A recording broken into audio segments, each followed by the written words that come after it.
Well, I think that the sentiment of it is whoever can make it attractive to bring in the skilled talent and educated and innovative talent is going to win, right? And what we saw under some of that Trump 1.0, just going to call it that, make it simple, is that we were turning away great talent.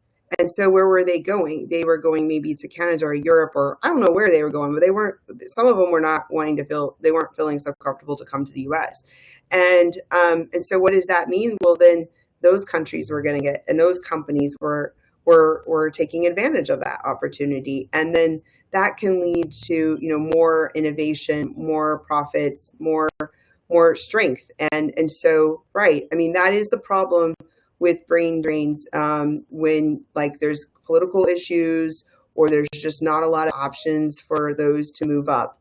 And so the countries that take advantage and say, look around and say, hey, let's make it easy for companies and individuals to come here and bring their awesomeness, for lack of a better word, to our country, they're the ones who are going to win. So I hope that we're not going to see that these next 4 years.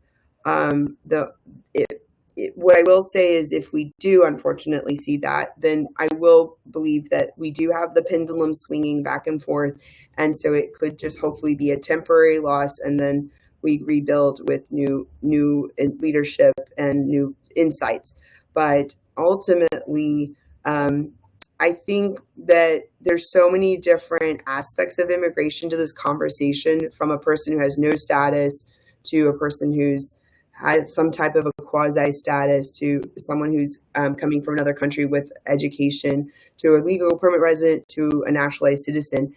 And each one of those individuals is taking something away from a lot of this last week's news. And as to how really these things are going to impact them, I think it depends on where they are in the totem pole of their status. But for the most part, Trump was a business or is a business person, and he's surrounding himself by certain ones like Elon Musk and such.